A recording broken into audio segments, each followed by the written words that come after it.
So. Hi, everyone. Okay, we are live apparently. So don't do anything embarrassing. But I'm here in the hospital still. But we wanted to have a conversation about SpaceX's new Argon Hall thrusters. But before we get into that, yes, I'm still here. Oh, Herbert's joining too. So we're gonna maybe just have a little chit chat first about the fact that I'm not in my home studio in Austin, Texas. Yeah. Joe, thank you for coming to visit me a few days ago. Still here, but making progress for sure. I have been able to get up on my walker several times. It's a partial weight bearing injury right now, so I'm not able to put the full weight on the foot, but luckily, We need a mute. We need a mute, Melly. Ellie. We need a mute. We're getting some feedback. Okay. I'm hearing everything fine. Who do I need to mute? Y'all know? Oh, okay. That sounds better. Okay. Yeah. So should we talk about the leg first or the Argon Hall thrusters? Let's talk about your adventure, Ellie. Yeah. So Sunday, I do hear the echo too. I'm gonna mute some of you guys right now and see if that helps it. Sorry, everyone. We're doing our best. Okay, so I'm muted. Let me mute everyone really quickly. Do you guys still hear the echo? Shake your head, yes or no. Yes or no? Okay, cool. All right, so some people have asked me what exactly happened. I had posted a video the day before of me sport climbing outside. People thought that maybe I hurt myself when I was outside.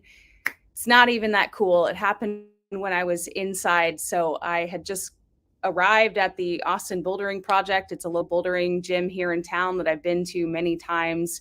And I was only there for about 10 minutes. I was on somewhat of a warm-up route that I've done before. And it actually, I believe that the break happened while I was still on the wall. So imagine your body kind of low to start and you're traversing right and you have to bump up to a higher move. And I remember bumping up and then my hand slipping a little bit and trying to reach for it again. And that's when I heard snap and I heard another snap. I'll never forget that sound. And I fell actually on my right side, which is the left side that broke.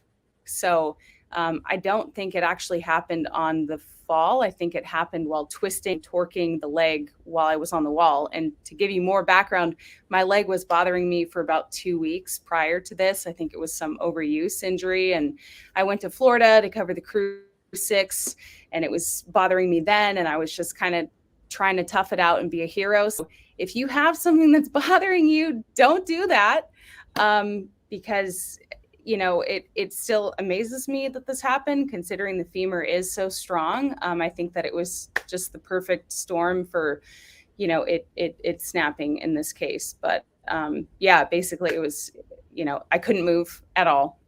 Worst pain in my life, worst thing I've ever had to go through. If any of you know me well, you know that I didn't even want to get my wisdom removed, which I still haven't because I'm so nervous about general anesthesia. And on this one, I had no choice. So yeah. So anyway, surgery was on Monday and I've been here since then. And little by little, we're making incremental progress. But like before we get any further, I just want to say thank you to every single person who's contributed to the GoFundMe to help me with this surgery and this whole experience. Because, I did just move here to Austin and like things were going really great and I still love Austin, but this is definitely a setback, but I'm going to keep on trucking and the doctors. Ellie, do you know the parable about the farmer and the horse? Have you heard of that one? I don't know. I'll try to do a very quick representation of what it is. But basically, a farmer has a son. The son, a horse comes and strolls into the village, and to their farm, and everybody in the villagers go, "My God, that was so lucky! You got a horse." The horse runs away. Everybody says, "Oh my God, you're so unlucky. The horse ran away." He comes back with 5 other horses. They're going, "My God, you guys are so lucky." And then the son is riding the horse, breaks his leg, and they go, "You're so unlucky." And then there's war, and then all abled men are called, and they're going, "Oh my God, you're so lucky that you broke your leg." So I've heard the version. I've heard the version with this where every single time the farmer says maybe, because it's like, yes, it's neutral. It's good or bad. It all depends on the context. And so I think, I hope that there is a silver lining in this. I mean, it's going to give me a lot of time to edit content. So as soon as I can get out of this room, but here we are, I had surgery Monday, and I guess it's Thursday, and we're doing a live stream. So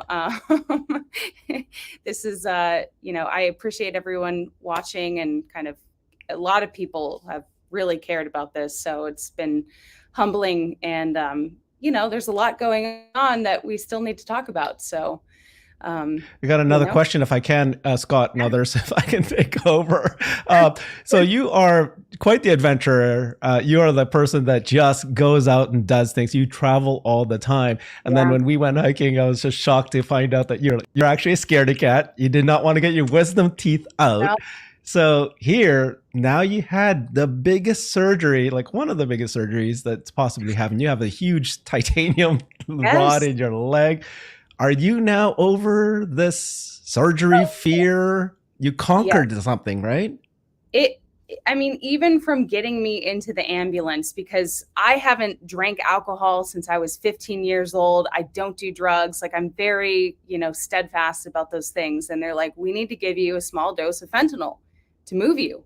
And I'm like, no, give me like the IV Tylenol drip. Like and it's like, they tried that, and they're like, dude, like, we have to get you into this stretcher. And I was like, okay, this is just the first of many instances where I'm going to have to surrender and trust them and trust myself. And so it was, it was scary, but I'm like, I needed to do all this stuff. And like, surprisingly, this whole time I felt very like cognizant and normal up here, not so much down here. But I think it's like, trust the professionals. And, going under general anesthesia is scary to most people, and any type of major surgery. I mean, even the fact that like there's a big rod in my thigh is like mind blowing. But one of the nice things is I've received a lot of feedback from people saying that they've had a similar type of surgery, and they're running marathons now. And so, who knows, maybe it'll give me an advantage. I don't know. But it's, I was not expecting this at all. So, could have been worse though. People keep saying that. And that's one of the things, like, my parents flew in from Portland the next day, and my mom was like, well, you could have died, because it could, some people that break their femur, it severs their artery, and they die or they pass out. And so none of that happened. But be careful. Be really careful.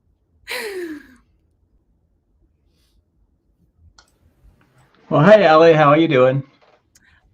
I'm good, Joe. How are you doing? I'm doing fine. I heard there was a little event going on, so I thought I would just pop in and say hello and just see how you're doing 2 days after I saw you, and just reminds you this is a process. It's going to take patience, and don't overdo it trying to get back to those running marathons, really quickly. It's going to take some time.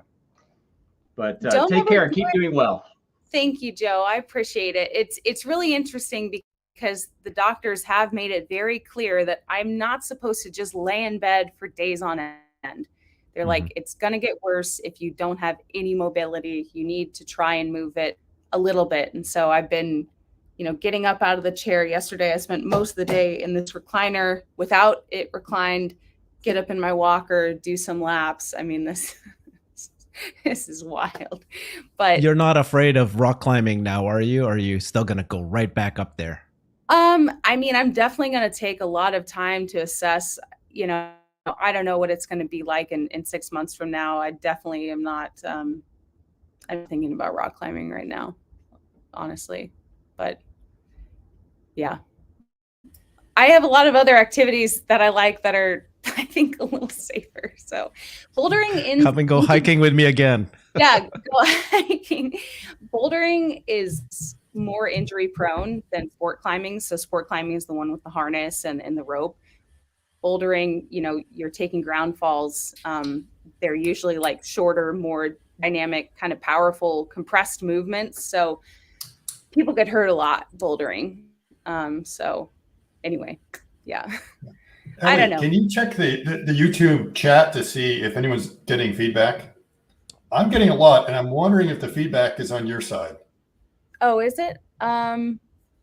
Okay, you're still getting feedback? Let's see if I can, because I see chats on the side of my StreamYard here.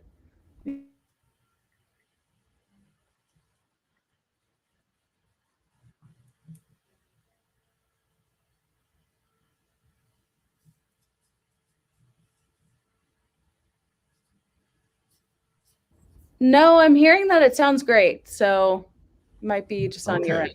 No feedback Maybe it's here. just me. Audio is good here. No feedback issues here. Thank you guys. You guys are on it. So yeah, the V2 mini launch that I covered, because I basically missed most of it. LOL still about that. Was also the first using these Argon Hall thrusters, correct? Yes, the first time it's been used in space. Yes. Yes. Yes. Yes. Should we get into that? You want to get into that? Okay. Yeah. So a couple of points I'd like to make is that this has been pre-planned for a couple of weeks since we first saw that. And again, to reiterate what Ellie has talked about, like the only thing worse than an unrested patient is a restless patient. And so you need to have goals and everything else. And so she insisted. Jonathan and I were like, if we need to reschedule this, fine. But she was like, no way, I need something to look forward to. So we're going to go ahead and do it. If you want, I'm going to do a little bit of screen sharing. We'll see if this works out. Sure. And then we'll kind of show the genesis of what's going on here. Cool. And I'm hoping that I can figure out which is the right screen to share here. And I'm going to go ahead in the window. There we go. So we'll go ahead and share. Because I know some people actually came here. Let me add it to the stream here. I know some actually wanted to hear the SpaceX talk, so I don't want to make it all about my leg. Okay. I mean, okay. So we set this fund up, and right now we are pretty close to orbital velocity. I think we hit 70,500. Yes, it's imperial units. I'm sorry, Jonathan, it's not there. But I do have a question for you. What is the maximum orbital velocity for a circular, non-decaying orbit? Because as you know, the higher you go up, the slower the orbital velocity. To get a higher velocity, you have to come down lower. So do you know that answer? Are you asking me, Scott? Yeah, you're the expert. I wouldn't know. I mean, it's not a totally well-defined question, right? It's a question of how long will it take to decay from that orbit? Right. And the definition is what means decay? And what means decay? So roughly speaking, right, the lowest orbit that you can sort of stay up for, a day or so, right, is gonna be about 180, 190 kilometers, depending on your design of your spacecraft, and that is I don't know off the top of my head, but it's around 7.8 kilometers a second. So what that is in medieval units, I can't get my head. I mean, it's all like roughly 18,000, 17,000, 18,000. That's what I think, 18,000, something like that, yeah. And I don't, but the exact number I can't do in units, yeah. So for those who didn't know, this is what Ellie's injury looked like. So we'll get this out of the way. And this is how she's built up right now. They weren't able to show me. They weren't able to show me the full photo with the rod. So wow, and now a disclaimer: like all my tasteless jokes about Ellie's leg were approved by Ellie ahead of time. Okay, so please don't cancel me. No, it is kind of crazy that is what my leg looks like now. Oh, there's Joe. How's Joe looking yesterday when Joe came by to visit? And so we're talking about Starlink. And so here's what Starlink look like about 150 miles away. Well, actually, one of them is Starlink. The one on the left is a Starlink launch launching to the south, and the other one is the Concentric launch, which is going more to the north, or probably northeast, something like that. Yeah. Okay. And so you can see a very different trajectory. One of them goes very, more horizontal right away, and the other one, maybe it's just the point of view seems to be a bit more vertical at the beginning because it's a manned launch versus satellites. Right. And for anyone who doesn't know what Starlink is, well, that's what I've got on top of my roof right now. And so it's part of this live stream is being brought to you by Starlink. All right. Yes. Now this is the original one. And now I updated it. So you see, this is what the bigger one looks like. That's not the original one. I have the original one. Yeah, you have the original. That's my original one. OG, yes. dishy McSlat face, circular, bulky deal. Well, yeah. Why is SpongeBob on there? Because it's Spongy McSquareface. Okay. Okay. Cool. Okay, so we're talking about Argon now. All right. Yes. So, and you're going to hear a lot of really bad Argon jokes. And what started the whole thing is I think about 2 weeks ago, I saw this tweet from Jonathan. I said, oh, this is curious, and started following it. And we ended up having a kind of a thread going back and forth. And I thought Jonathan was like, he would be the expert on it, and said, why did they go to Argon? And he was just as stumped as me. Jonathan, like, Jonathan, let's hear what your thoughts are on this switch. Right. Well, it totally makes sense now that Scott has explained it to me. As I said in my tweet, right, xenon was always the way that you did ion propulsion, electric propulsion. And that's been true since the very first space ion engine test in 1962. And the Air Force did some suborbital tests, and then NASA in 1964 did the first really successful suborbital test. And it's been, I just want to say, like, when I was growing up, ion propulsion, electric propulsion was this thing that, like, whenever the engineers had some spare time or some spare money, they would make a toy, electric propulsion engine, go, oh, we're going to put this on our satellite and test it out. But it never quite, got to the point of being like a commodity thing until the 1990s. And then suddenly it became this thing of like, oh, yeah, we're using it now. It's not future tech, it's current tech. But it was always xenon. Scott can go in more detail, but the key reason is just, the mass of the atoms that you're accelerating. Mm-hmm. The bigger the mass, the more oomph you get, essentially. And so, but it was a problem when SpaceX started launching Starlink, because although xenon is great for electric propulsion, the amount that they would have needed to deploy Starlink would have exceeded the total world xenon production. And so before he can put xenon on a Starlink constellation, he needs to find a better source of xenon, like mining xenon from the atmosphere of Mars or something like that. I don't know. But so it's kind of, catch-22. So that's why he moved to Krypton. And those of you who remember your chemistry, thank you, Scott. Nice slideshow.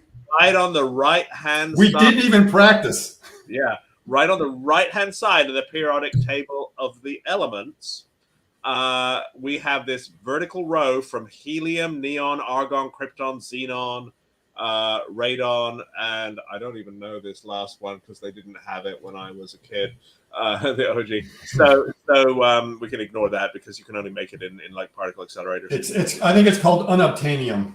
Yeah, right, exactly. And so, these things, this right-hand row is called the noble gases. Why are they noble? It's not because they are wonderful and aristocratic in all sense, but they have this in common with nobility, is that they're snooty as hell. And so they don't want to play with others. They see them as beneath them. And so in particular, like carbon, right? Carbon is kind of I'm going to say it's it'll sleep with anybody, right? It's very coquettish. it'll make bonds with all these other atoms, right? And so you have carbon dioxide, you have carbon, CH4 and all of this type. But argon or xenon, you want to make a compound with that. It goes, no, I don't want to do that. And so that's why they're noble. They're just being snoot. I think they should be called snooty gases. And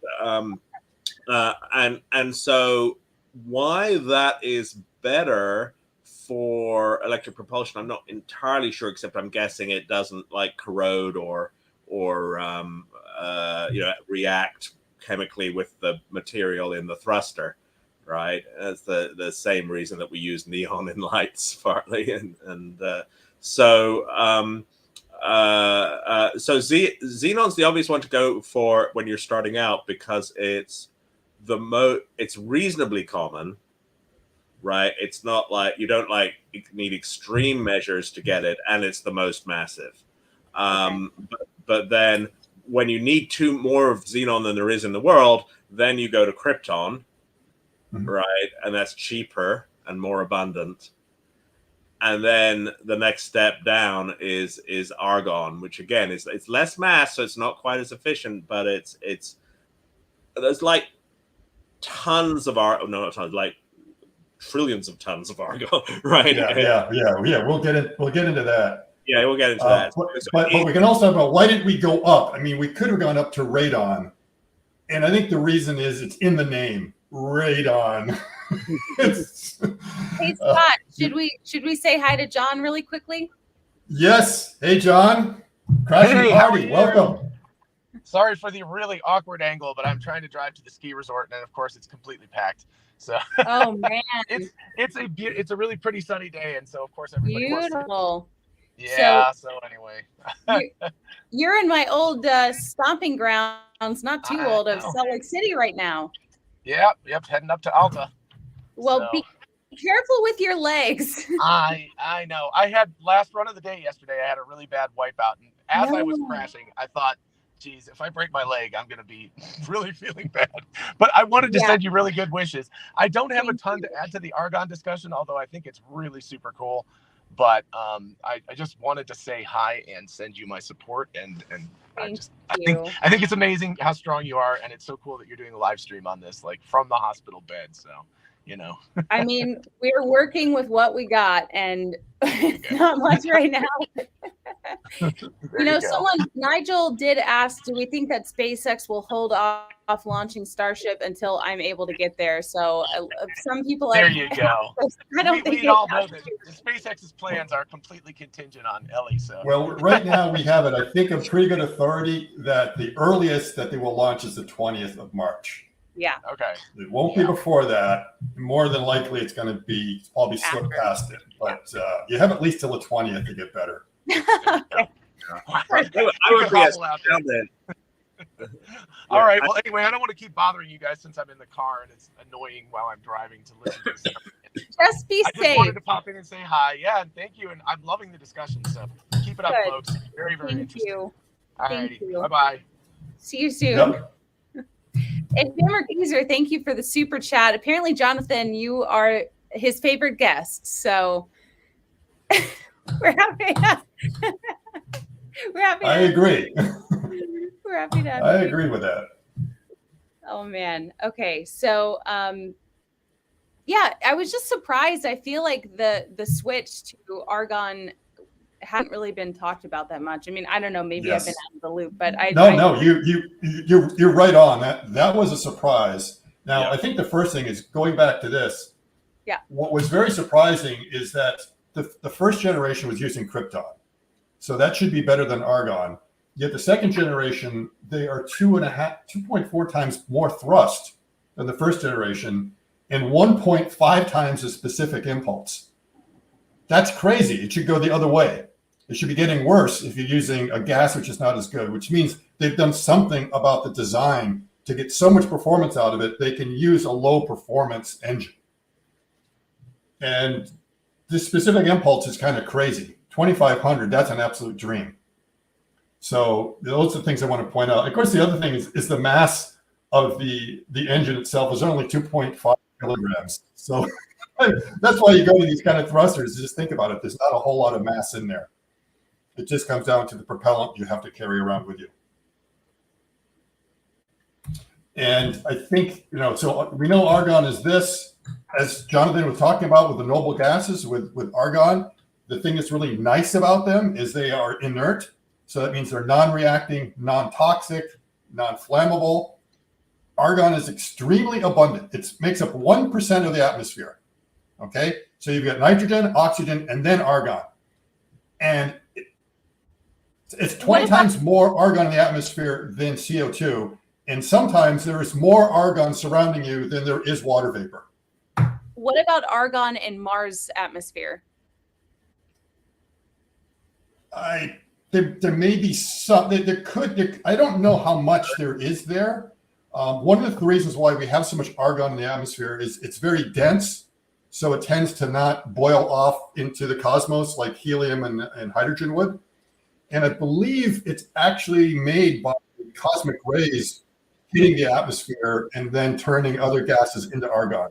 And it's very, very stable. And the main applications for it is like a shielding gas and arc welding, sometimes fire suppression, insulation in your windows. And part of the reason why noble gases work really well is that all other gases usually come in a diatomic form, which means H2, N2, O2. And if you remember from chemistry, there's this thing called Boyle's law of gases. If you listen closely, they don't actually call it that. It's Boyle's law for ideal gases. So Boyle's law works out pretty well most of the time, but it really means to be an ideal gas. And what does it mean to be an ideal gas? Well, if you have something that's diatomic, it's not really spherical. And a lot of the statistical thermodynamics calculations and everything you do is kind of based on the assumption that your gas is atomic, it's spherical. And when it becomes non-spherical, the calculations get a bit harder to do. So Boyle's law is a good approximation, but with the noble gases, it's very, very good. And then it makes it a lot easier to predict what it's going to be doing, that it's very clear where the center of mass is, and you don't have to worry about spinning modes and stuff like that are going to take up a lot of energy. So it's very good that way. And the other thing is because they're non-reactive, they're very safe until I looked for images of that. And of course, OSHA's got one of these. So well, wait a minute, argon must be safe. Argon will not kill you, okay? What will kill you is the lack of oxygen.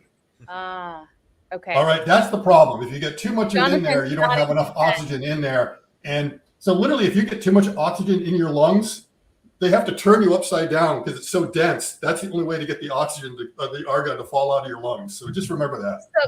So Scott, we're hearing from two people now that argon is 2% of Mars's atmosphere. Okay, 2% of a small number is still a small number. Well, the reason I mentioned it, it's twice as much as on Earth. But when one of the early Soviet Mars probes sampled the Martian atmosphere, made the first sampling, it thought that Mars was like 40% argon in its atmosphere, and everyone was like shocked, right? This turned out to be a totally wrong result, and Viking proved that it was wrong, but I just sort of still remember that as, there was this lore that that argon was important on Mars, but so it's 2% rather than 1%.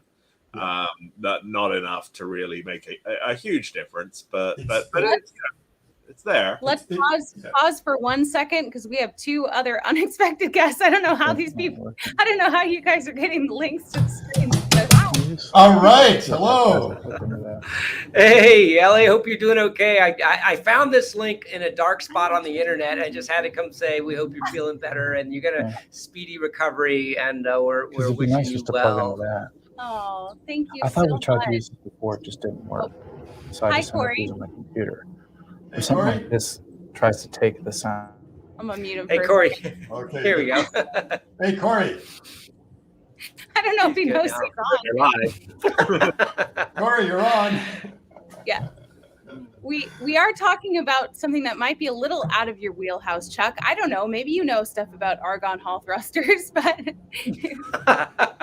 no, I don't. I won't even pretend on that one. That's out of. I love listening to things like that, and I always learn something, and I usually can carry along real well. I don't have a lot of time. I'm at work, and I just wanted to jump into a little office and say, hey, hope you feel better, and hopefully you're back on your feet soon, and you'll be back at your beat.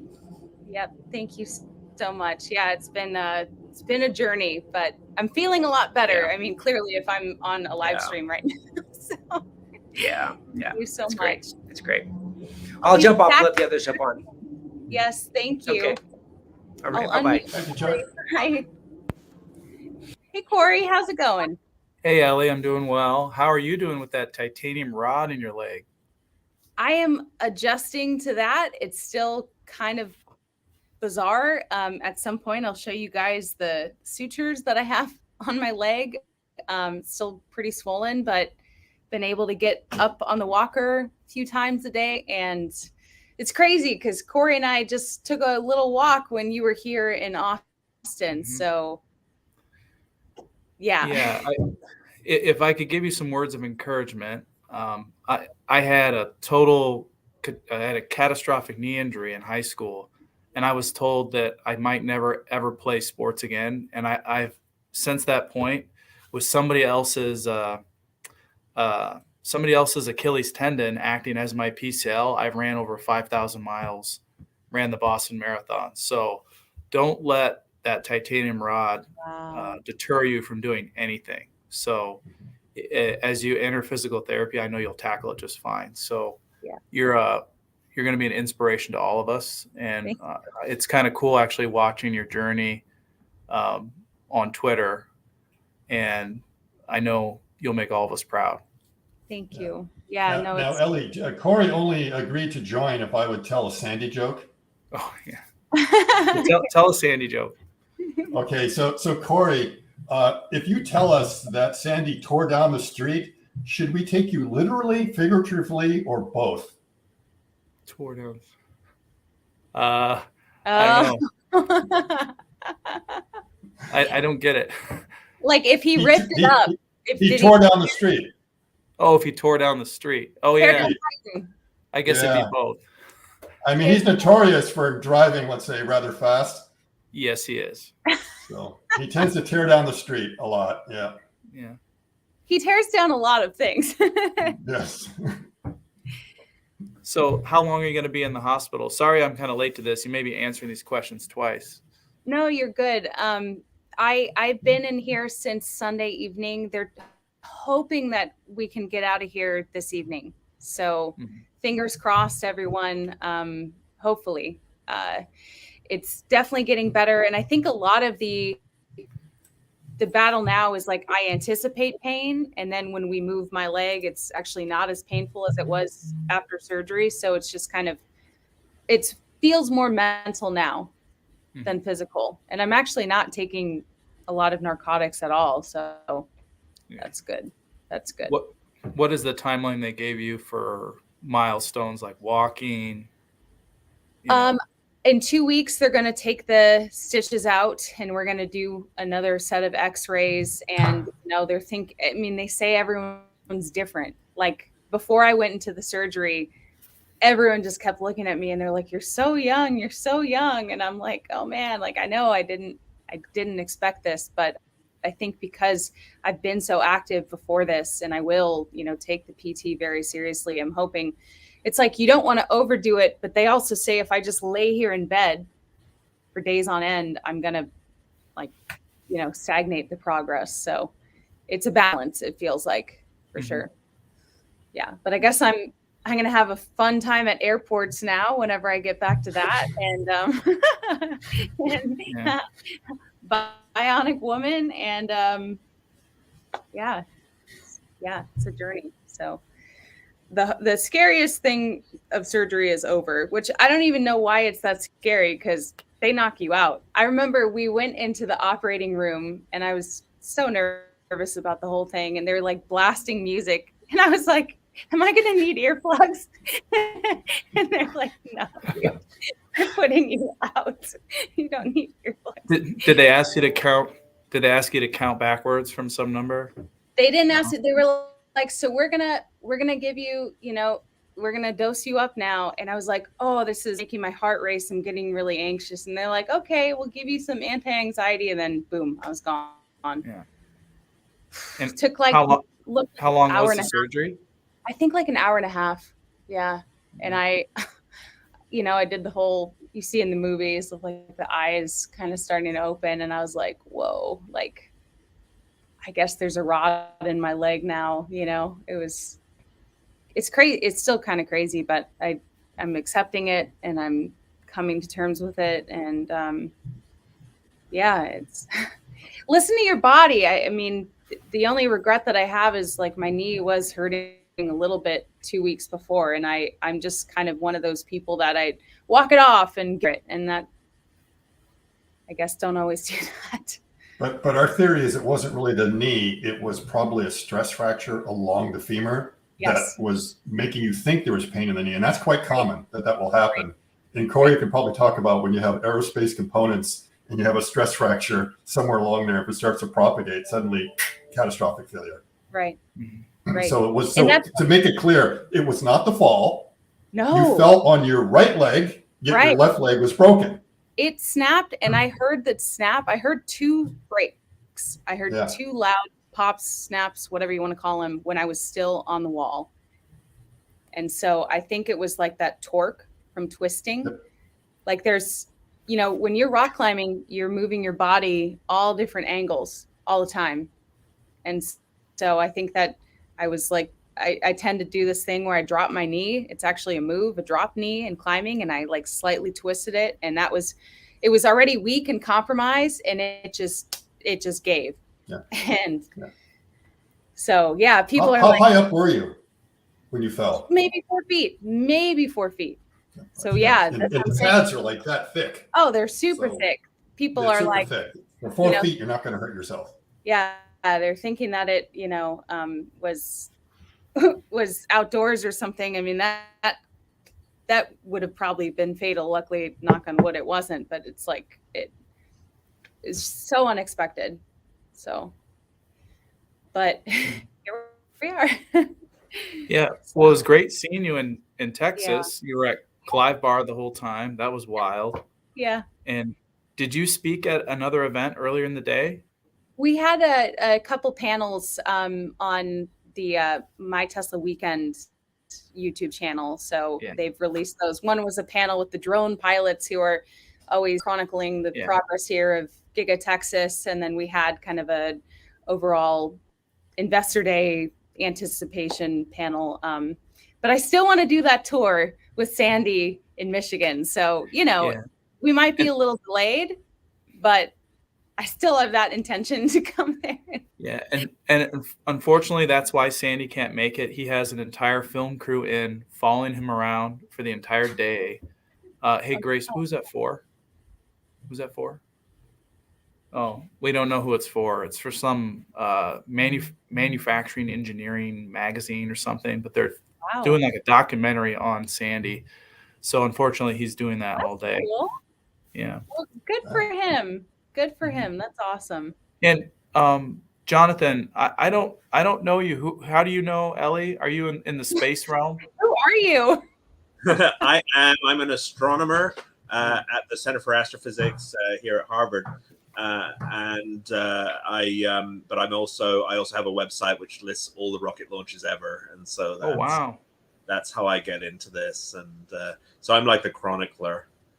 Oh, very cool. I'll have to check your stuff out. Yeah. Planet4589.org, Jonathan's Space Report. Jonathan is like my go-to because he knows pretty much everything, but he explains it in a way that anyone can understand it. So you're awesome, Jonathan. Yeah. Who are you? Are you in Boston? Because I am in the Boston area. Yeah. So Cambridge, Mass. Yeah, I was just there a few days ago visiting a battery company. Oh my gosh. SES in Woburn. Oh yeah, not far from us. Well, you know, next time you come, let me know, and I'll give you the tour of the old Harvard Observatory. Well, and Corey, we're going to turn it around on you. Uncle Yukon wants to know, who is Corey? I got here late, never heard of him. Oh my gosh.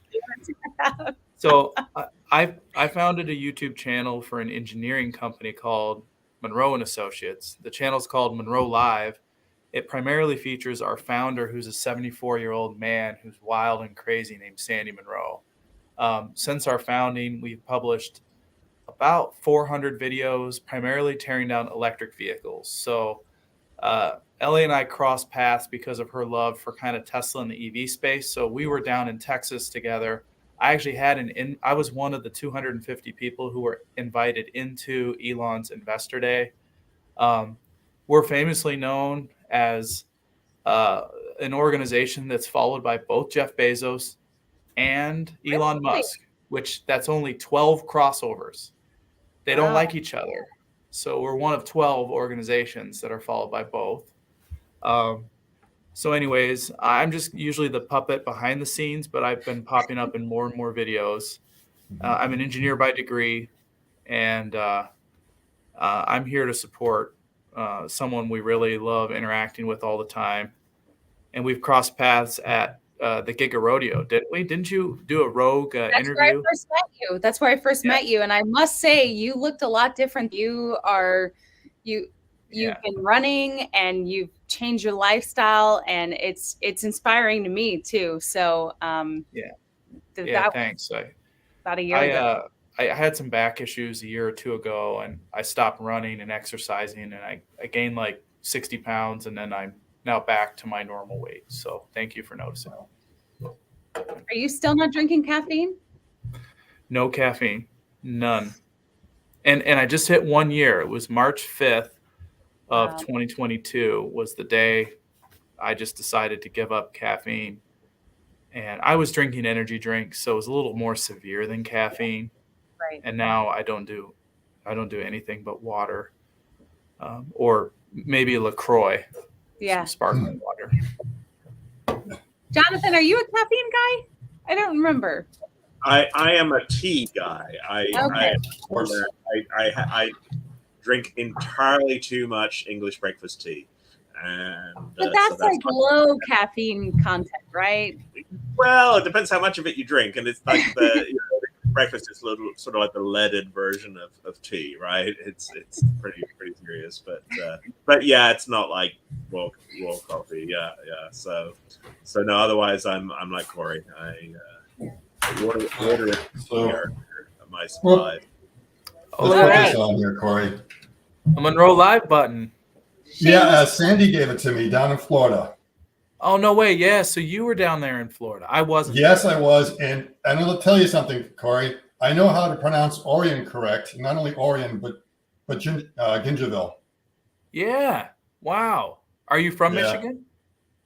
Not originally, but I live off of Baldwin Road. Oh, I live off of Baldwin Road. Yeah, I know. And I live off, let's say, all those traffic circles. Oh, really? Yeah. You currently do? Well, yeah. Well, right now I'm down in Florida, but the main house is up in Michigan. Well, dang. We live in the exact same area. I'll stop by. Yeah, you guys should hang out. All right, yeah.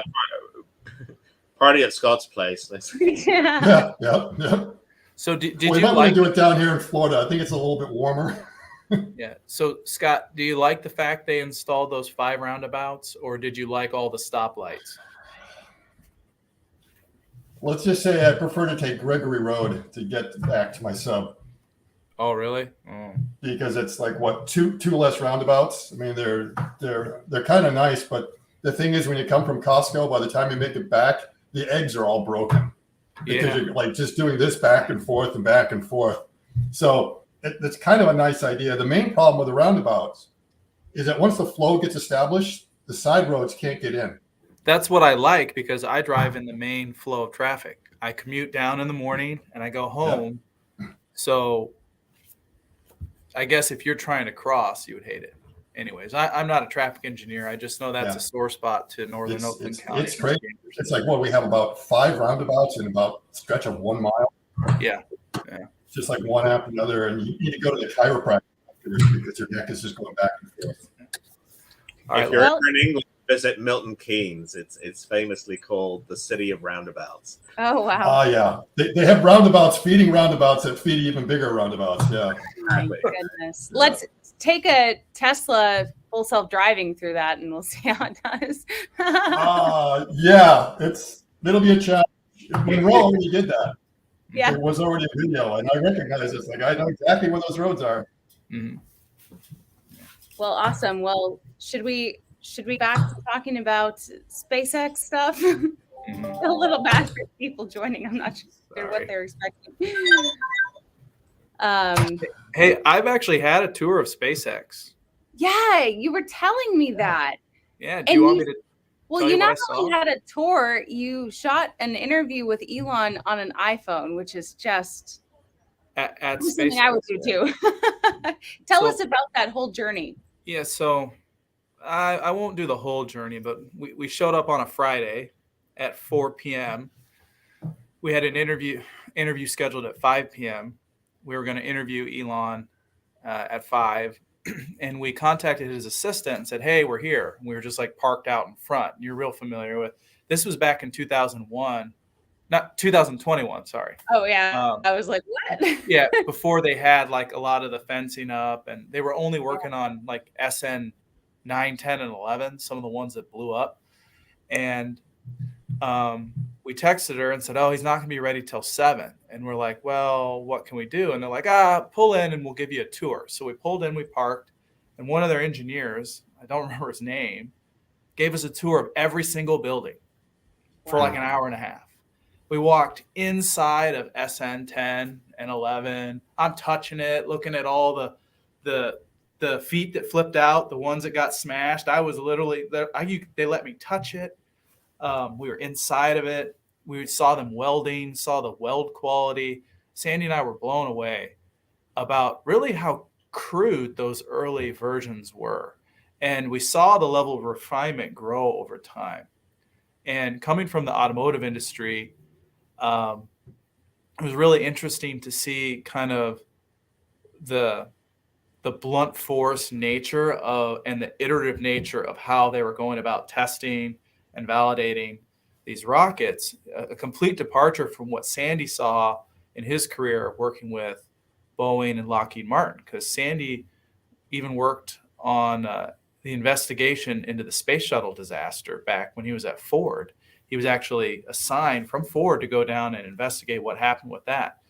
And Sandy's also worked on the F-22, the F-35, carbon fiber, composite airplanes. So he knows so much. So seeing them actually welding a rocket, he loved, because he couldn't figure out why some of these traditional rocket manufacturers were spending millions and millions of dollars with these wild construction methodologies for a rocket that was just going to land in the ocean and just break up or burn up on entry.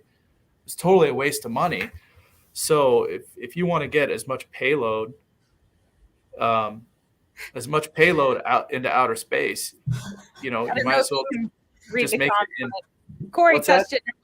Corey touched it. No wonder it crashed. Well, the fit. What I distinctly remember was they had these huge rods for those feet that flipped out, right? And they had huge rods, and they had these thick copper or bronze bushings, and there was like 6 on one side and 3 on the other, and then 2 on one side and 4 on another one. It was not precision built. I'm like looking at Sandy, looking at I'm like, what are they using, just a tape measure? It wasn't like walking through NASA or anything. It looked like a weld shop, somebody building a water tower. That's what it looked like. And this was in the early days. So after the whole tour, they didn't let us film anything. The only picture I got was a picture of me in the parking lot backwards. And we ended up walking in, and I filmed the interview of Elon and Sandy. That got like 3.5 million views. It was 99% focused on the automotive industry. That's what we were there for. We were at SpaceX. I don't know if you've seen it. It's an hour, 45 minutes long. It was only talking about pretty much Tesla. And we wrapped that up. And then the best part, we wrapped it up. I took the stuff out and put it in the car. I came back in looking for Sandy.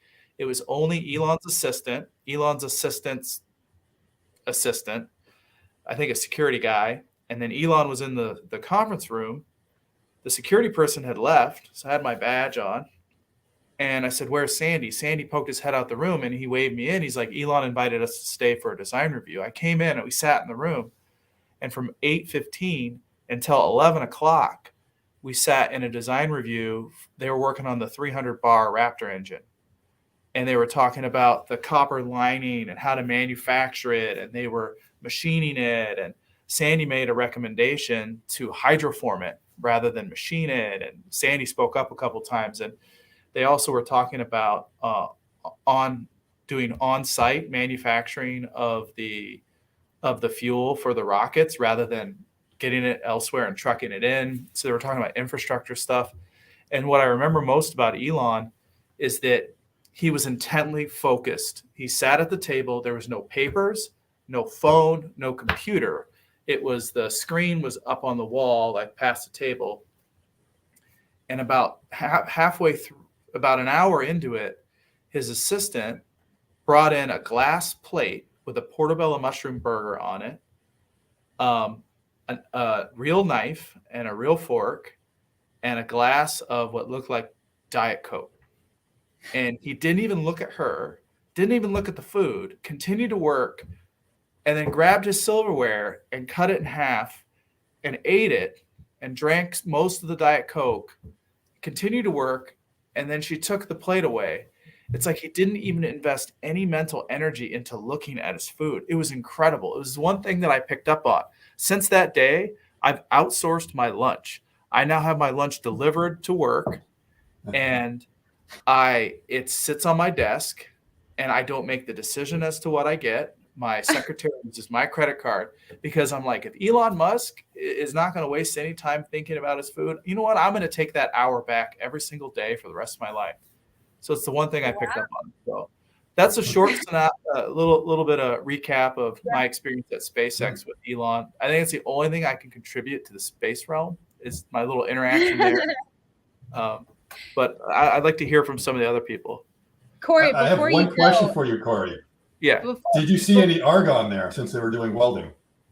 I couldn't tell you whether there probably was, but I couldn't tell you whether or not. Can you show us the Uncle Sandy sticker for sale before you go? Yeah. Someone wants that. And also thank you to Mike for the super chat and wishing well for your recovery. Yes. Okay. That's awesome. Oh, yeah. That's awesome. Oh, the Uncle Sandy sticker. I think it's kind of funny. Our graphic designer created this. I'm only showing it because someone asked. I'm not going to do a shameless plug or anything. Yeah. Yeah, great. That was a really interesting story. And I'll link that video in the description. So if you guys want to watch that interview, I'm still trying to get an interview with Elon. Some people were like, he should come to the hospital. I'm like, in what world? But eventually, hopefully we'll get an interview. So, well, I'll let you guys go. Thanks for letting me butt in here and kind of take over for 10 minutes. But I'm going to I'll probably drop off and still listen for a while. And then I have to leave at 12:15 to go to another event. So get well soon. Thank you. It was great seeing you in Texas and nice talking to you guys. Yeah. Thank you so much. Thanks for coming, Corey. Bye, Corey. And cheers, Corey. Hi, Scott and Jonathan again. All right. Just sorry that we keep getting sidetracked, everyone, but let's see. I don't know. So someone was behind this. Yeah, I'm so happy that people are coming in to wish you well and just sweet. To let you know how appreciated you are. Very sweet. I really appreciate it. Okay. Cool. Back to our lesson. Back to sharing. Okay, so basically argon is like super plentiful. And you just see bottles of it and they say non-flammable, stuff like that. It's everywhere. It's really easy to get. And some of the applications you're saying is like arc welding. And the whole idea of it is it keeps the oxygen away from where the arc is, so you don't get oxidation and anything like that. So it's a protective gas or a shielding gas. And you can see kind of the distinctive blue color here from the argon as it's getting ionized in the arc. And basically, this is how it's used in arc welding. They have a gas nozzle, they spray it over, it protects the arc, and then you don't worry about the oxygen getting in there. And it's so plentiful that you can just go ahead and do this. And it is basically, it's a byproduct of so many cases, it's almost a waste product. They say, what are we going to do with this stuff? Because when they're trying to make liquid nitrogen, liquid oxygen, the argon is just going to come out at the same time. They could either throw it away or they can put it in a bottle and just go ahead and sell it. Now, it turns out that there's a lot of trace gases in the atmosphere, and those trace gases also include krypton and xenon. So right now, the way krypton and xenon is produced is through the liquefaction process, except it's so small, they get very little of it out of it. And for the most part, people don't waste their time doing it, or they just get rid of it, but it's out there. So that is the main source. There are no krypton mines or xenon mines. No country has a monopoly on these products. Really? Save like one other way that we'll get to on how xenon can be produced. But right now, for the most part, it's done through the liquefaction of air. And it's just such a small amount, you can't get it. Now, this other one down here, radon, turns out to be pretty common.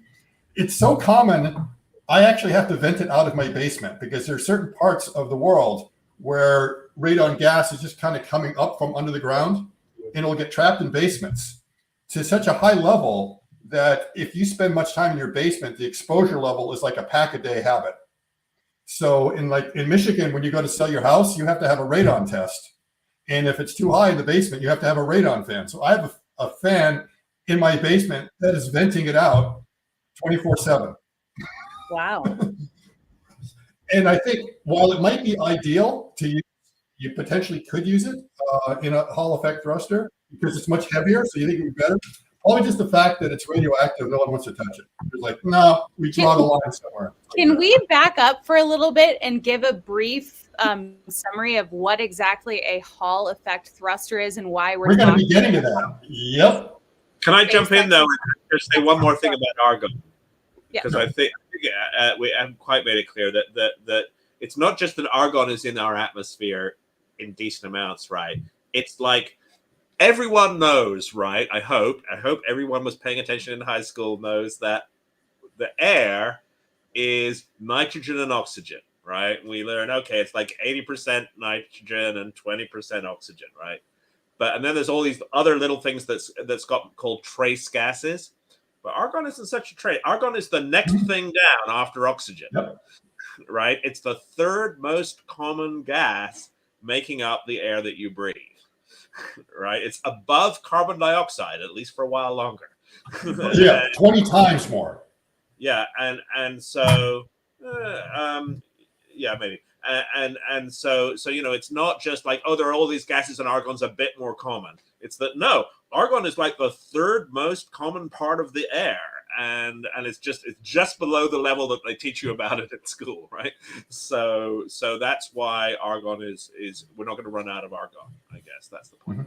Sorry. Okay, go ahead, Scott. Okay, so this is basically what a thruster will look like. And you may not have an idea of the size, but I think if you look at one of the nuts down there, you get an idea. It's actually a very small engine. And we'll understand what some of the components are as we look at everything that's out there. Now, if you want the definitive guide on Twitter on how Hall effect thrusters work, you want to go to Lou Grimm's right here. He's got a couple of threads that really explain it in enough detail, but not so deep that you wouldn't grasp what's going on. And in here, you can kind of get an idea of why you would decide to go to something like argon. So it's a very good explanation. He did his PhD in this area, so I think he's authoritative because I'm not an expert on it. And Jonathan, I think you said you also don't consider yourself an expert on Hall effect thrusters, but we know maybe enough roughly how they work. Right. I mean, I think, that maybe it's worth just saying a little bit about electric propulsion in general, right? What the point is here is that with a normal chemical rocket, you're using a chemical reaction to make things really hot and flame goes out the back end of the rocket, right? Remember, folks, flaming it down. So with an electric propulsion, what you're doing is you ionize the gas so that the atoms are charged, and then you use an electric field or electromagnetic field to zip the ionized atoms out the back end of the rocket. And so the trick is to shoot atoms out the back end of your rocket really fast, and conservation of momentum therefore makes your rocket go the other direction. And so just about how many atoms can you ionize? How much momentum do they have when you accelerate them with the electric field? And then all these different kinds of electric thruster, and there are like 6 different kinds, at least maybe 10, that of which the Hall thruster is one. And actually, funnily enough, although it was Hall, I think was American, but they were first really operationalized by the Russians, by the Soviets on their satellites. And it was only at the end of the Cold War that the US got a look at some of these Russian Hall thrusters and went, ooh, okay, this is actually pretty good. We should copy this. That's what I understand. Yeah.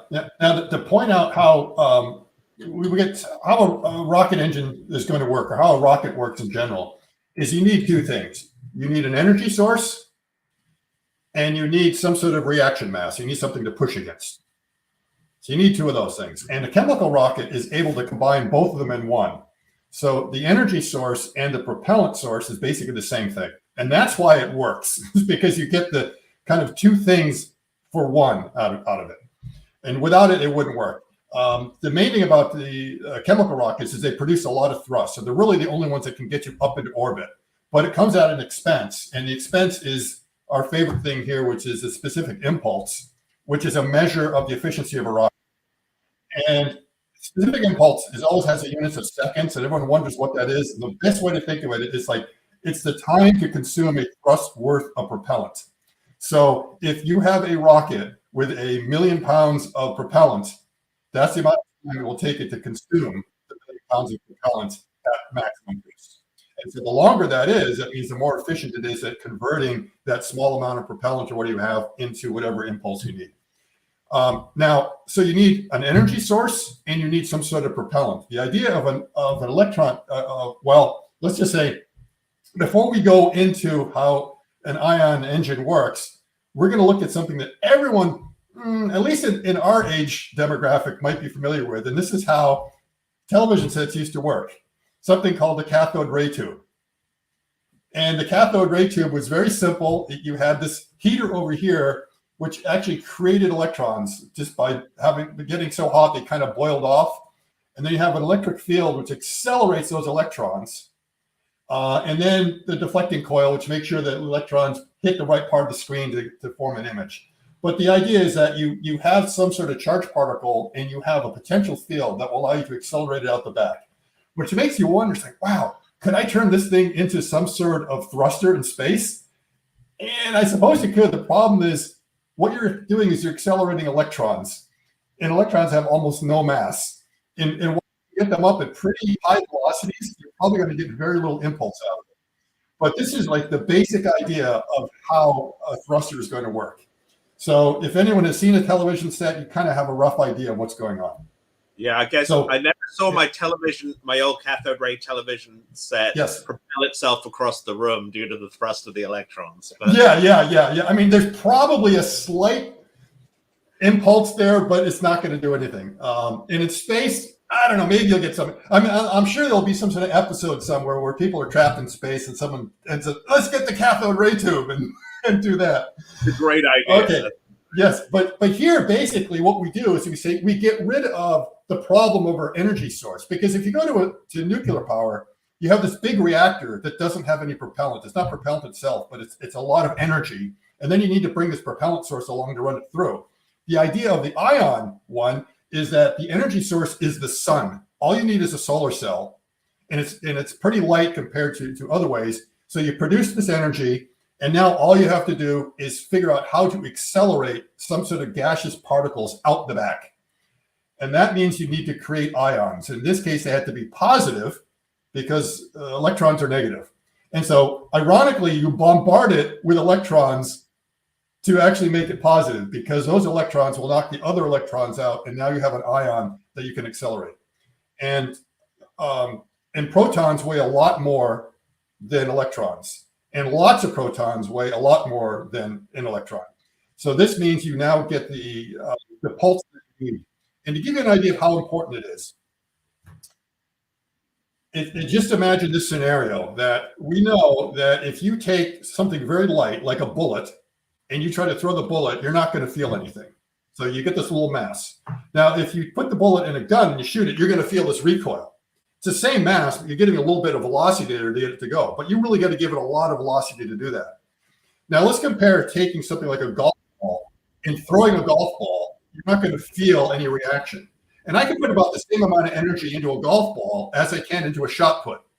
Now the shot put's going to go really slow compared to when I'm throwing a golf ball. But when I go to throw that shot put, I feel it pushing me back. So that's the whole idea, is that you want something really heavy, because the more massive it is, it's more important than the velocity. Yeah, velocity is great, but actually mass trumps velocity when it comes to being able to give you the impulse. And that's what's really well known. So the heavier the thing we can run through here, the better it's going to be, the better it will perform. And now there are a bunch of wikis out here on here. So this is, again, what it looks like in reality.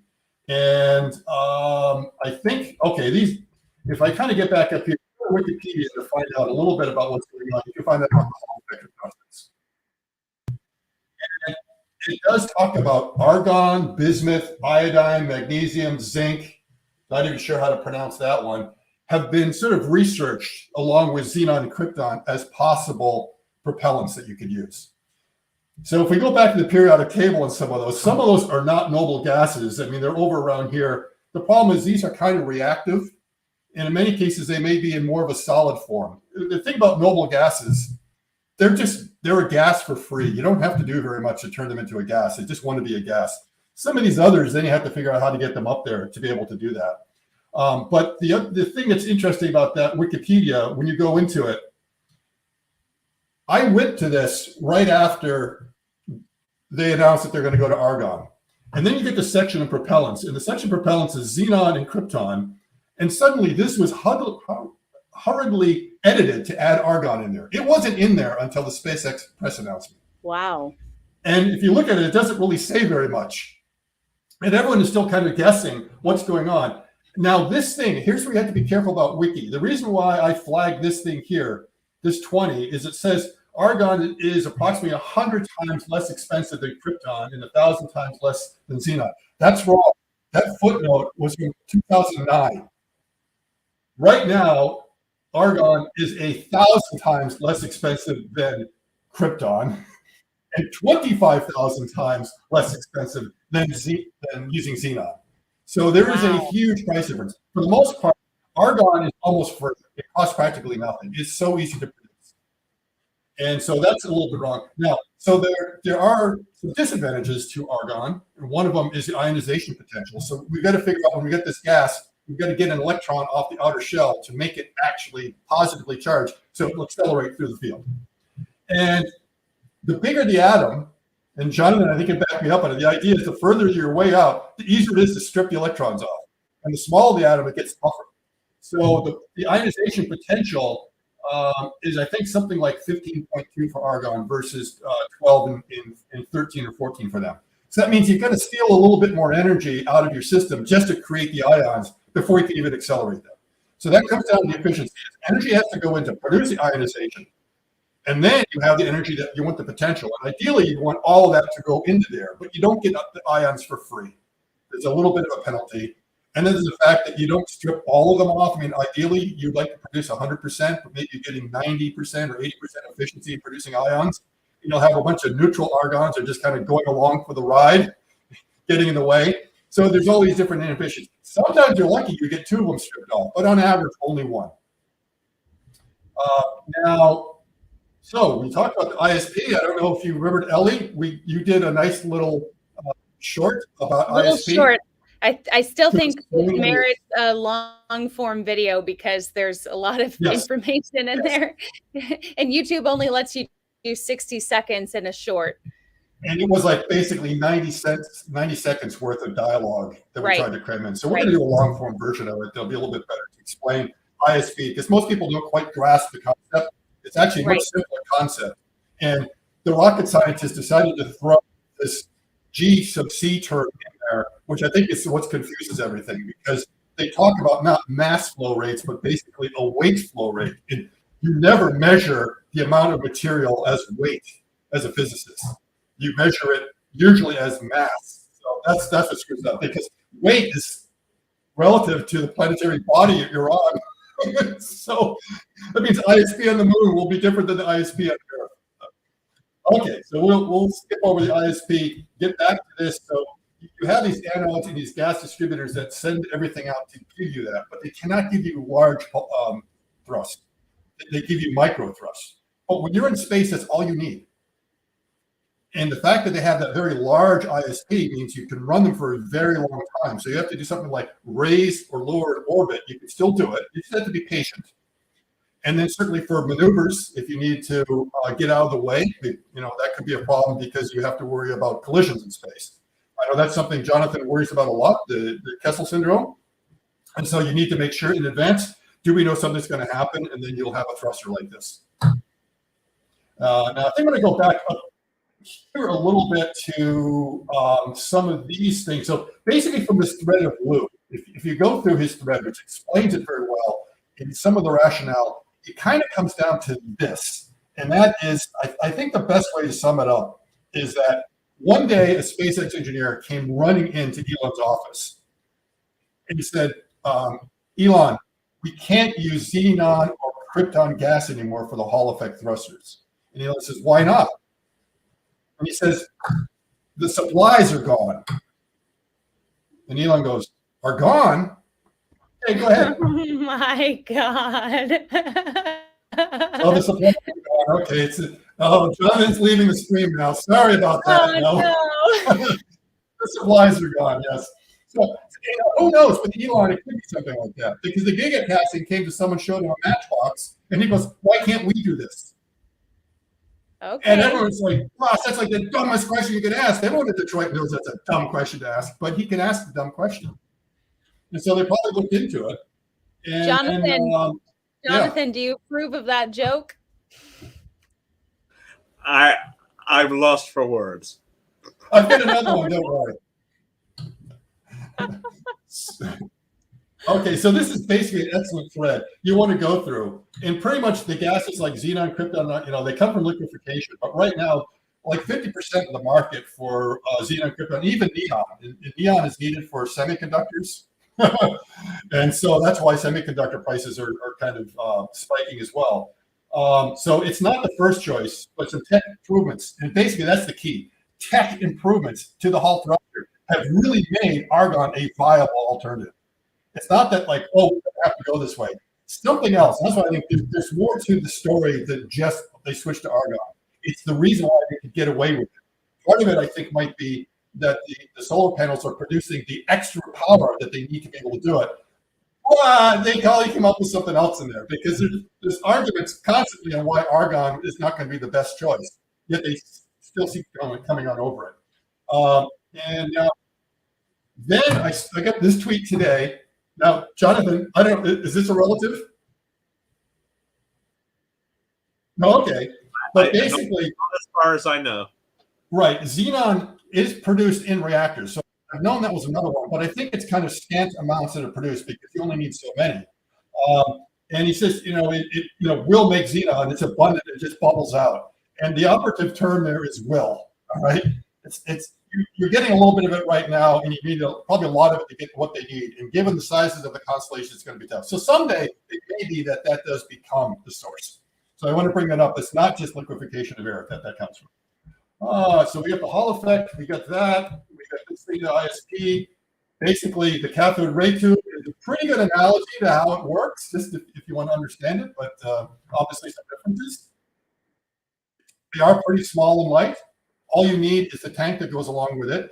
And the calculations, if you really want to get into it, these are some good sources that will explain a lot about how it works. They're kind of some textbook kind of things, and they really get into very deep with some equations.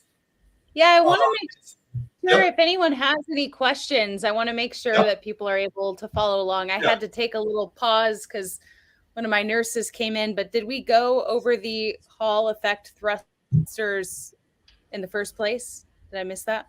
Yeah, let's say at a very high level. Okay. And then at some point, I'm going to jump into a couple of equations and we'll just give you an idea of why argon is not as good as the other two gases. But here might be an argument on why it's 4.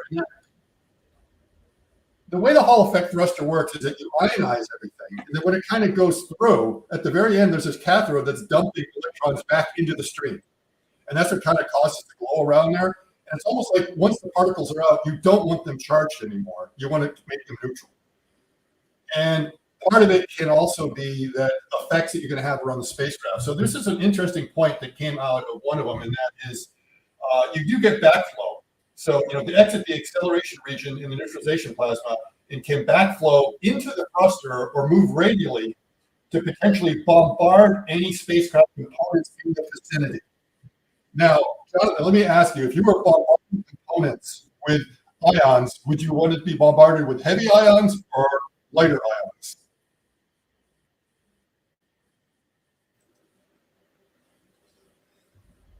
You calling on me? No, Jonathan. I mean, it's like okay. What was the question again? If you had spacecraft components that were being bombarded by ions, would you want them to be bombarded by heavy ions or lighter ions? I would prefer lighter ions because they'll erode it. Yeah. Yes, less erosion, less potential damage to the components. Yeah. So they may have realized, because remember, SpaceX has at least 2 years of using these things in operation, and they may be looking at some data about the krypton thrusters they have right now, and just saying there's a lot of erosion around there or other effects around the spacecraft, and so there could be an advantage to going to something lighter. So that could be an argument for.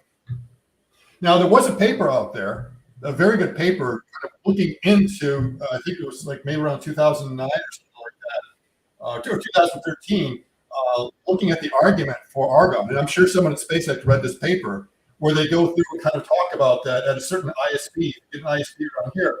Argon's not a bad choice at that point. So if you're able to improve your design that you get around here, then it's like, it's not bad. So it is obvious Argon can only be used efficiently, specific impulse, and therefore the discharge voltage is significantly high. Well, to do it significantly high, that means that they get probably really good solar cells on there right now to produce the kind of power they need to be able to get the velocity they need to get it up there and get the ISP. So there's like little things in the summary of this article. It's interesting, around twice the power could be inserted into the Argon gas thruster for similar amount of force. This is eventually higher power design could be built more compact, saving volume and likely mass on the actual spacecraft. That's interesting. So they're getting a smaller, more compact design that seems to be going against the argument of additional mass. So it's important to note, and that Argon could be considered a propellant for future thruster design. The argument here is like, don't do that. Let me ask you this question from Joel. He wants to know, why not use nitrogen, which has better ionization potential than argon? And while it is more reactive than noble gases, the satellites are short-lived, and maybe you could handle the degradation. Get well soon, Ellie. I mean, that's a good question. I don't know whether nitrogen has actually been considered for a Hall thruster, because when I looked at up there, the gases are in there. Nitrogen was not one of them. Okay. Jonathan? And then, they use nitrogen a lot for what we call cold gas thrusters, but for electric propulsion, I haven't heard it discussed in that context. And I'm honestly, Joel, I'm not enough of a chemist to know whether that's a brilliant or a crazy idea. So, my argument would be that nitrogen is N2. You have to do something to split it apart, and then you have to maybe get enough off to actually make sure it is ionized. And I don't know whether you would have like an N2 ion or an N ion. And if you have it still like as an N2, well, now no longer really the spherical one. The ideal gas law is for ideal gases, and if it's still diatomic, that could cause an issue. But it's interesting that none of the literature even considers like oxygen or nitrogen or anything else. It's a little bit lighter, so it's going down like a little bit further. It's almost going down another octave. So Argon is pretty at the periodic table. So at that point, nitrogen might be a little bit too low. Now the main thing is looking at tank designs that if you need more mass to be able to have the same service life, it's not so much the extra mass of the Argon you need to bring along, but the extra mass of the tank. And it turns out heavier gases can compress easier, and volumetrically they work out better. And when they work out better volumetrically, it means your tank is smaller.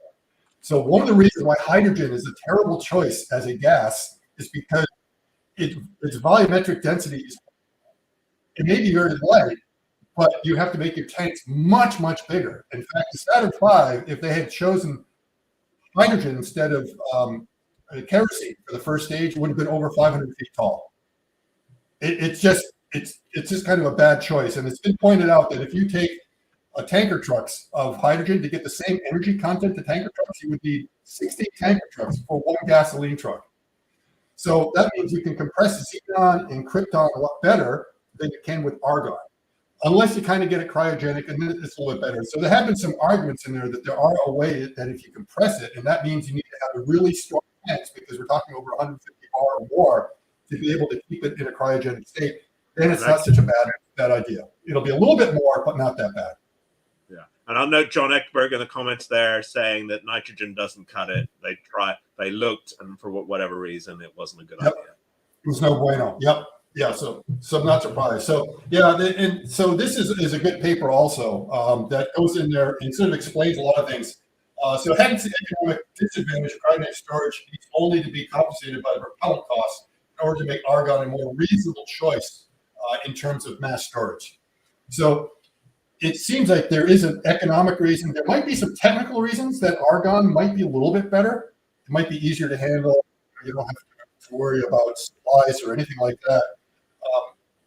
But if you look at loose thread, he's the only one I think's been able to come up with a potential number, because we don't know what the delta V is needed for the service life. We don't know the masses of anything. So we're really groping at these numbers. He estimates that they might be saving about $50,000 per launch. Okay. You know how expensive everything is? I mean, is that a significant cost savings or not? But still, it's not chump change, you know? And that's per launch, and then you multiply it by how many launches they're doing a year, and it starts to add up after a while. So, you know, who was it? Elliot Dickerson said, $1 billion here, $1 billion there. After a while, it starts to add up. So it may be the same thing, that they're looking at it from an economic standpoint and also supply chain. So it's kind of a mundane reason why, but it's more than just saying that they swapped that out. They had to do a lot more than just swap it out. They had to make radical improvements to the design. And now, here's my math part. So, you know, to quickly explain what's going on, we all remember Mr. Newton and F equals ma. And the idea is that if you have the same amount of force applied to something, the acceleration of that is going to be proportional to the mass. So if I push on something really heavy like a car, it's going to move very slowly. And if I apply the same force to a bicycle is going to go really quickly. It'll accelerate really quickly. And so basically you can see the ratio of the mass to the acceleration is based on that. Now what's going on in the Hall thruster is that you have pretty much the same force being applied to the ions, whether it's argon or krypton. And the reason it is that the assumption is the ions have a charge potential of 1. And so since they all have the same charge potential, when they're in the same kind of electric field, they're all going to experience the same force that's pushing on them. And if it's heavier, it's going to accelerate slower. And if it's lighter, it's going to accelerate really fast. And you might think, well, wait a minute. I was like, lighter sounds good because it's going to accelerate. You're going to get that really good exit velocity. So you would think, well, I would want it to be lighter. That would be the better choice, wouldn't it? But the thing is, the time of acceleration is different for all of them. What's happening is the distance of acceleration is the only thing that's constant. Mm-hmm. So yes, the heavier molecules atoms spend a little more time in the field, a little bit more time accelerating. They get up there, but still the lighter one is exiting a lot faster. So now, what ends up happening as a result of that? Yes. Before we move on, Jared has a question. Would several concentric cylinder Hall thrusters increase thrust, or would they interfere with each other and decrease thrust? And maybe Jonathan knows an answer to. I don't. Oh, stacking them together? Yeah. Well, if you had like a little diameter small Hall thruster, then a big diameter one inside the little one, the question is the is the mechanism of the whole thruster only using the stuff near the surface of the cylinder, or is it using the gas in the middle? And that reminds me a little of how we build the concentric optics for the Chandra X-ray telescope. I'm not sure that gains you anything rather than just having, you know, a bunch of small cylinder hole thrusters side by side, which is what they tend to do. But if you were really tight on space, maybe that's a way to pack them in. Yeah, it is.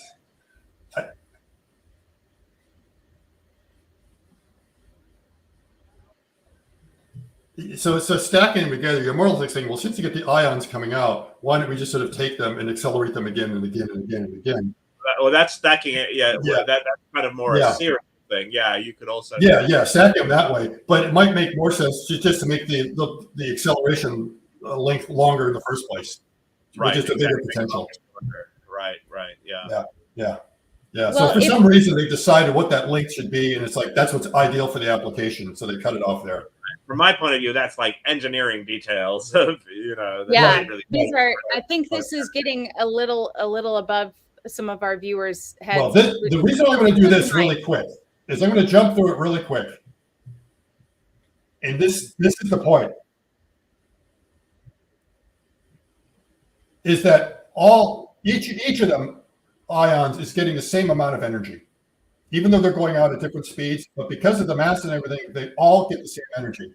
And because they get the same amount of energy, if you just sort of take these formulas and put them through, and at the bottom where you have like P1 over P2, that's basically is the M1 V1. That's known as momentum.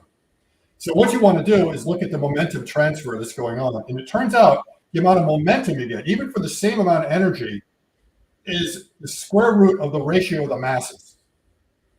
All right. So that means if you have your mass an ion, which momentum. Right, exactly. So that means if you've got one ion, which is a quarter of the mass of another, it doesn't mean it's a quarter as bad.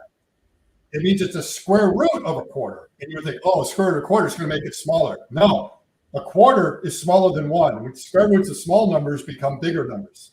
So the square root of a quarter becomes a half. So even though the mass is only a quarter, the performance loss is only a half.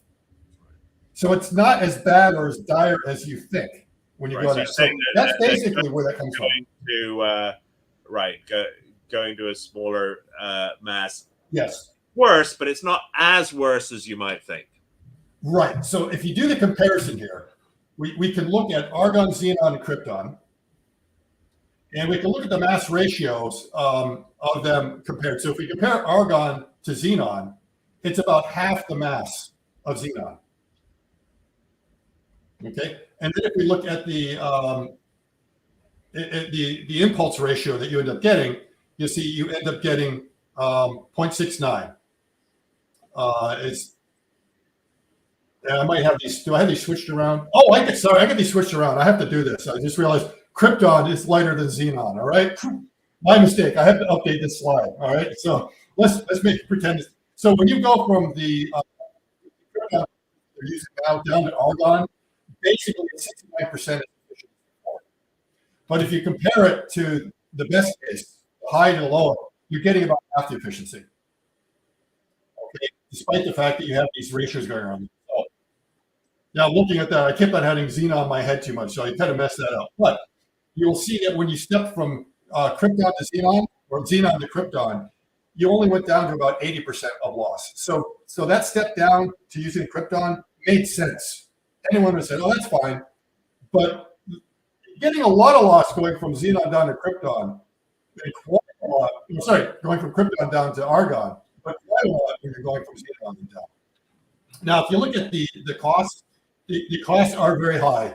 As you can see, a kilogram of argon will cost you $1.20.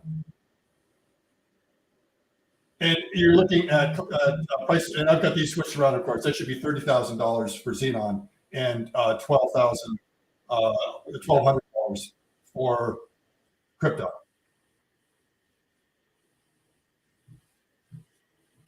So it comes down to an economic reason. Mm-hmm. And Joel adds that argon usage adds to scalability. So yes, hopefully. Well, cool. Well, I was thinking we'd keep this to around an hour. It's like an hour and a half. Not gonna lie, I am still in the hospital, so I want to make sure not to drain my. Yeah. Yep. So we're going to just finish off with one thing here, Ellie. Now that we know, what Argon is like and whether it's going to be a good choice or not. So here we go. I want you to imagine this is going to happen in the future. That Elon is aboard a pirate spaceship spiraling towards an asteroid. And Elon turns towards the pirate captain and goes, "Captain, turn on the Hall effect thrusters." And the pirate captain turns to Elon and says, "Arg-on." And Elon says, "If they're on, why aren't we getting sufficient thrust?" And the pirate captain says, "I told you already why. Argon." Thank you, Scott. Even my dad is cringing. My dad is cringing in the background. Look, this is a trifecta. It's a pirate joke, it's an Elon joke, and it's an Argon joke all at the same time. It's clever. I'll give you that. We'll compete I'll with give you that. that. Yeah. I don't know how well you would do at stand-up comedy if you were to debut that. I don't think well. Yeah. Don't give up the day job. Yeah. Yeah. Don't worry. Well, thank you guys, everyone who's joined. This has been interesting. It has been fun. Yes. It's been different. And one last thing, Ellie, is Marcus House sends his regards. It's 3 a.m. in Australia right now. Otherwise, he would have also crashed the party. James Dalma also said he would have crashed, but he also had other obligations. And Anna right now is taking like an exam in e-transfer, so she wanted to join in. Hey, there's Ryan. Okay. So all right. I want to talk with Ryan really quickly because Ryan was with me when I broke my femur. So hi, Ryan. Hey, Ellie. I've been listening to the end of the chat and just wanted to jump in before you guys ended. It's nice to see that you're in good spirits and able to do this. It's been cool to keep in contact with you throughout the last few days. During the actual, when Ellie fell, I was thinking like, oh, it wasn't that big of a deal because it was only like 4 feet up, and I didn't realize how serious the injury was until just like a couple more moments passed, and she was crying / screaming in pain, and it was like, wow, this is a big deal. Then the paramedics came over, her thighs started to swell a lot, and it was like, wow, this is something more serious than I initially thought. Well, and it was shorter, right? They were like, oh yeah, that's deformed, and I just knew instantly because of hearing the break. But of course, Ryan's like, no, you're probably okay, because that's what you always want when someone gets injured. It's like, okay, maybe it's not as bad as we think, but you're just faking. It's only a flesh wound. And I've had a few injuries. I mean, I've had 9 staples in my head when I was kicked in the head by a horse. I've broken my ankle before. I've broken ribs.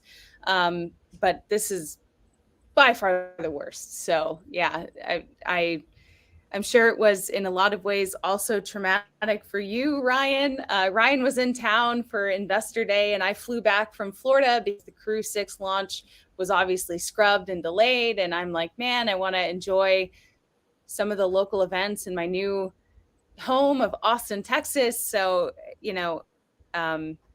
we just tried to go climbing, and here we are. But, yeah.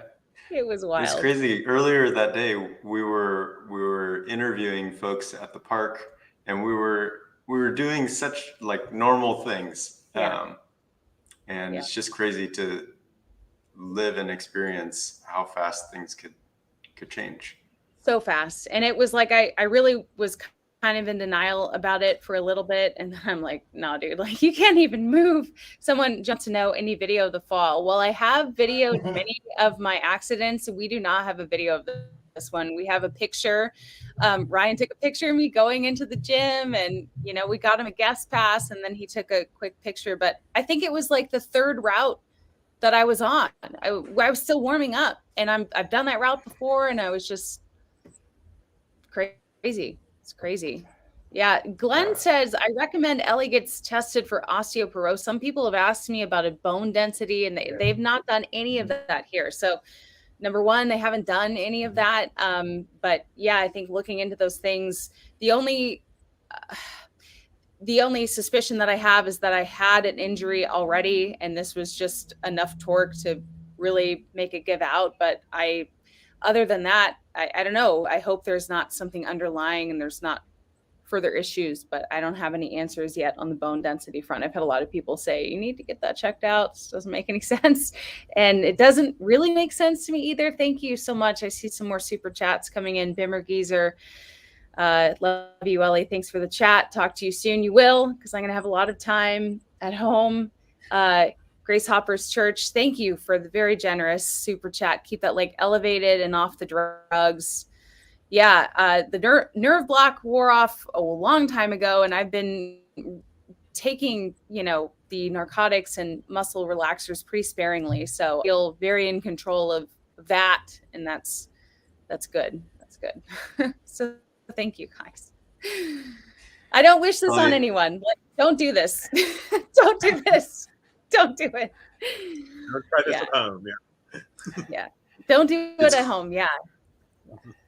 Ellie, it's cool that you're getting back into the groove of things. And I think, it's cool that you're about to approach a big milestone.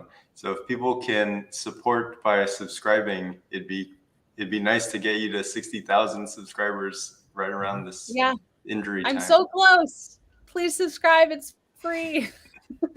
Yeah. Yeah, 59.9K. Yeah, it's so close. Well, and Jonathan, you knew me when I was, I don't even know, very, very small. So you were not the international superstar that you are now. I don't know about that. Oh man. Wow, we have another special guest. How is everyone getting the link to the three? What's going on? This is my friend Gary. Hey, what's going on, guys? Can you hear me? Yeah. If you guys don't know Gary, he is trying to become an astronaut. So that's amazing. I met him in Florida during some of that training, and maybe tell us a little bit about that. And I called on you also after this injury because you have a lot of experience with physical therapy and healing the body and understanding the body. Can you hear me? Yeah, it wasn't you're moving around and walking and things like that. Also, I've got a little bit of lag if I'm behind on the feed here, but so Ellie and I met down in Florida with I think we've told this story a few times now on a few podcasts, but Scott showing Ellie the Saturn V and kind of giving her the whole breakdown on actually, funny enough, ISP and some of the different design criteria of Saturn V, and then walked over and kind of stole the tour. So I thought I was just getting a free tour from NASA's facility by hopping in there, but it turns out I met some really cool people, and we've had some pretty great podcasts since then. Well, and you do have ambitions to become an astronaut, correct? How is that training going? Yeah, so I'm doing suborbital certifications through International Institute of Astronautical Sciences, IIAS, run by Jason Reimuller. They kind of work out of Florida Institute of Technology, working on primarily civilian projects. So not so much NASA at the moment, although that is a long-term goal. Right now, I'm looking more at commercial opportunities. So there's IIS, who's we've had a few people like Cyan Proctor came out of our program and had opportunities to the commercial space with SpaceX, and now Axiom and Blue Origin with Sarah Sabry, which is pretty awesome. And then also looking, there's a place in Colorado that's opening up in a couple of years called Star Harbor that's going to be doing some pretty amazing things. So I've heard of that. They're early on. Yeah, they're early on, but they're an amazing group. I would love to cover that. Now, Ellie, you have to mention that you have an open invitation to visit Gary's lab. And what is he going to do? That's going to be a great video. I'm not exactly sure what he's going to do. What are you going to do? Well, basically, you were just going to go there as a casual observer, and now you're actually going to go there as a patient for the gait analysis. I was going to say the content just got a lot more interesting. So for those that haven't seen the previous podcasts, I'm in a motion capture lab, a clinical motion engineer at University of Colorado Health. So we do clinical biomechanics. So it is a biomechanics lab, but instead of just doing research studies, our whole goal here is to basically look at the data and then come up with some kind of clinical decision or a change in clinical decisions from their biomechanics data. It could be kinematics, it could be kind of kinetics and the torques at their different joints, and then the different planes of motion that those might occur in. But we basically put people through tasks that are similar to the things that they like to do, see if there's any, biomechanical patterns that may be outlining or correlated to some of the issues that they're going through or the diagnoses, and then try and come up with a treatment plan with our physical therapists and orthopedic specialists. You've already had treatment done with your surgery, but there's going to be a kind of a different transition phase for you, a different road with the physical therapy and getting back to activity since you're such an active person, you're doing so many things. So, when you come out here, we'll throw some dots on you, kind of like you're going through a Hollywood movie or doing some CGI, and then we'll put you through some walking and some running and some things like that. Hopefully running one day. We'll see when you get out here. And then we'll give you your data and walk you through it. And if you're comfortable with it and want to share it with your viewers and stuff, we can do a video on that. Otherwise, you can just kind of show yourself going through the process. So sounds really interesting. We're not quite there yet, but it's going to be a few months. Yeah. Baby steps. But you were asking me yesterday how I was doing, and 2 days after surgery, it was almost unfathomable. I almost fainted getting out of bed. And now I've been, taking little laps and stuff. So that sounds good to you? That sounds like good progress? Yeah, if you're moving around and up and walking, that's pretty good. So, I mean, femur is no joke. When you had, when I got the text from Scott, it's like, yeah, there was I think it was a lateral fracture of the femur. I forget what exactly you had, but it can range, right? Like it can be something along the shaft where there's maybe just a little chip, and there's something where it doesn't go all the way through. And then I saw your X-rays. I was like, holy crap, that was a clean break. Like it went all the way through. So that's no joke. But you were up and talking like a champ the night of. So Ellie, let's just say Gary wasn't quite straightforward with you when he gave you the original analysis based on a little bit that was there. He was trying to keep your spirits up. But our first result was it was way better than we thought it was going to. So we're really relieved. It's really impressive to see how you're recovering and both your spirit and your progress. And so I just have to ask, have you in fact watched The $6 Million Man? Oh my God, I thought you were going to ask if I've had a bowel movement. Or better, I guess. Can it get much worse than this? No, I haven't watched it yet. Yeah, I think you need to go on YouTube and watch some episodes of The Bionic Woman. I did see a little intro that Scott sent me, so I have some context now, but I was not expecting that to be a question. Man, it's like, it's just such an adjustment. Like I still haven't showered since, I guess, Saturday. So I'm glad you guys are not in this room. Be glad you're not in this room. Yeah. And actually, that's Ellie's working on the BO video now as a result. He means Blue Origin. There's a pun there. I am. And there is another video that we do plan with Gary, because Gary knows a little bit about pharmacology in space and weightlessness, and also zero gravity effects. Yes. So we're planning probably a live stream on that some point in the future. Well, in one thing, I've had so many comments to read through, but someone said that this doesn't take away my Go Space candidacy, because I think, is it Haley Arsenault that also has a rod? Yep. Absolutely. From first SpaceX crew. Yep. So, yes, absolutely. Rod crew. So that's, I guess, good to know. Yeah. And if for some reason they have to make some repairs to the grid fins, they know where to get the titanium.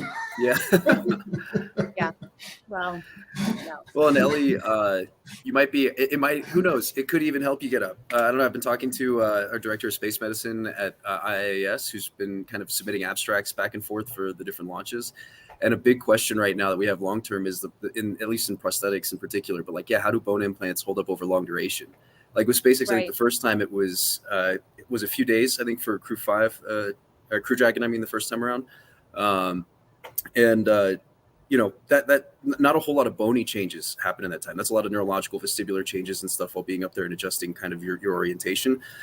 But a lot of the bony changes take a month, 2 months, 3 months to really kind of set in, maybe even a few weeks, but really that couple month mark, it starts to really take hold, and that's where it starts to get interesting, right? So there could even be studies where people would be needed to look at those kind of things. They'd obviously probably start with models, but it could help you. You never know. So also, I think we need to do studies on that kind of adaptation on the moon. Yeah, that hasn't been done. So, right. Well, month-long moon stay. Right. When Joe Tegmeyer came to visit me, he was like, I feel like it'd be a cool video if you captured your recovery process as if you had broken your leg on Mars, and what would that look like? And I'm like, well, I don't know what that would look like. So maybe you guys can I was just saying, if you need someone to help with that, I think I got someone. So yeah. Okay. Yeah. So could be coming soon. I Uncle Yukon says the new BO spray now with Argon. Pretty funny. I'm going to let my friend Ryan in just for a second because I see that he's repping the Rapid Iteration hoodie. Ryan is my friend from the Pacific Northwest, SpaceX fan, Tesla fan. Thanks for hopping on. I don't know how everyone got this stream. Did I leave the public? Not that I'm happy you're here. Yeah, you tweeted it. No. That is looking very guilty. Yeah, no, I think, can you hear me or no? Yeah. Awesome. No, I think it shows the love and the community you built, Ellie, right? I think there's the space fans, enthusiasts, there's the EVs, Tesla enthusiasts. There's a few of us in the community that shared the link to say, hey, let's join the call, jump between the tech talk, share that love. Hope you're feeling well. So we had the link to kind of join the StreamYard, just to show our support and hope you get healed up and back out there soon. And I love your hoodie. Where'd you get that? Oh, I got that at Ellie in Space. I had a birthday in February, and I had a very short list. So this was this and some Tesla formats. So that's awesome. Thank you. Rapid Iteration. I really love Starship. So hope to see it fly. Right, this month is when it's supposed to be going. I was gonna say, does everyone want to drop their predictions? I've kind of given up predicting. I think April 20th. 420 at 420. Yeah. It seems like an Elon thing to do. That seems on brand. It seems on brand for sure. Yeah. A little later than we want, but that'll be the late. I think they'll do a few countdowns that just like the Terran 1 the other day, right? They were counting down, and then they had to scrub, and they kind of had to scrub it. So I think we're going to see a few of those. Brace yourself for that before they actually get to the point of T0 light the candle. Well, so it could end up being late April, early May. Yeah. When does the mosquito season start there? I don't know. I was getting bitten in February. It's like always. It's like you're in Florida. Yeah. Oh, that'll take care of it. I will say, through all of the delays and the waiting, this is like the first time I'm actually like, can we wait a little longer? Because right. I want to be able to get down there. So we got to wheel you down there one way or another. I will go on crutches. I need to get out of this hospital room. So that's the current goal. Yeah. They make Tesla power chairs.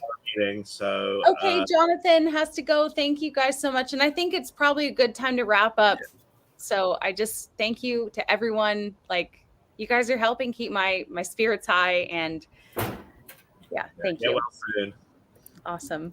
Well, thank you guys. I'm going to end the stream. Thank you to everyone who's been watching, and I'll see you very soon. All right. See ya. Thanks, Ellie.